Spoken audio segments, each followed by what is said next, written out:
Okay guys, I've been driving probably for approximately 10 minutes along the trail. What we did was we entered the trail down by the Catherine Furnace area, came all the way up to where Brock Road was. This is kind of a little neat area down here. In fact, there's some water here that we're going to get to ford. It's kind of cool.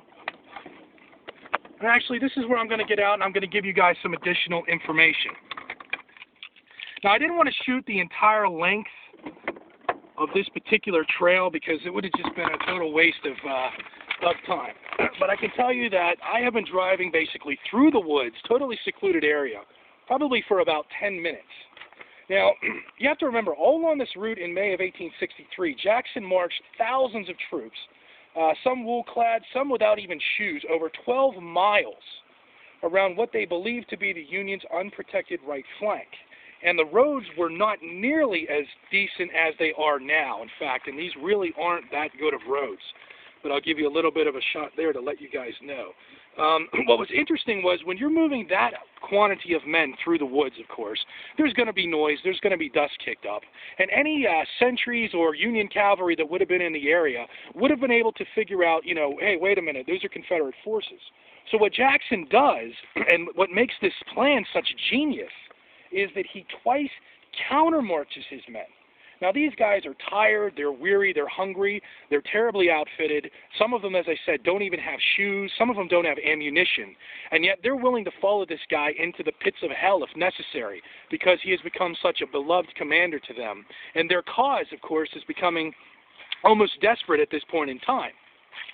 So what Jackson does is he countermarches his men. He feigns a retreat twice. So instead of turning towards his intended destination, he turns away from it.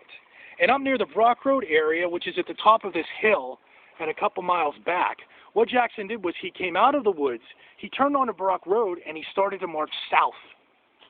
And the Union forces that had observed him believed that he was heading south in retreat towards Richmond. And therefore they didn't see an impending attack and they didn't pursue. And what Jackson did was he marched several miles south, and then he found a parallel road in the woods, and he countermarched back north, back up towards the intended destination, and then down this road and towards this particular stream. It was absolute genius at the time, and it was crucial to him being able to pull off this particular battle and be successful because, as I said, his forces were much smaller. He needed the element of surprise in order to be successful. This marker says, hour by hour, the long gray columns of Jackson's corps splashed through the shallow ford here, which was not stone paved then, stirring the crossing into a mud hole. Before the water of this branch of Poplar Run ran clear again in its course toward the distant York, Stonewall Jackson and hundreds of his marchers were to fall dead or wounded. Many would never cross another earthly stream again. So, it's a little bit poignant that right on the precipice of what turned out to be a horrific battle, a terrible engagement which killed thousands and thousands of men and was a bittersweet victory because Jackson, of course, being wounded by his own men, having his arm amputated and then dying 10 days later from pneumonia, this was the last serene spot that most of these men saw. These cooling waters were baptized in blood. And it really is just one of the neatest parts on any battlefield that you can come to. I don't know anywhere at any of the battlefields where you can find an area that's sort of this peaceful and serene and secluded. As I said, I'm literally miles and miles out in the middle of nowhere. It's absolutely stunning.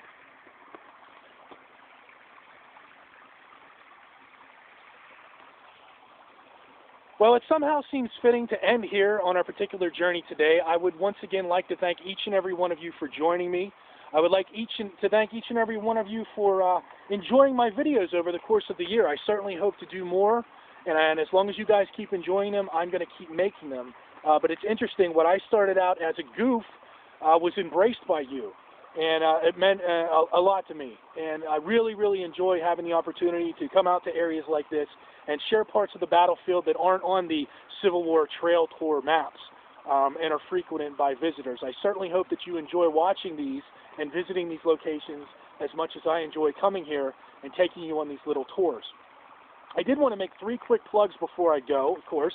You know me, Mr. Capitalism. My book, The Civil War in Spotsylvania County, Confederate Campfires at the Crossroads, is now available. It was released last month and can be found online at Amazon, Borders, most of the bookstores in the area, Barnes & Noble, the Eastern National ones down at the battlefield, and there will be more places carrying it out in the near future.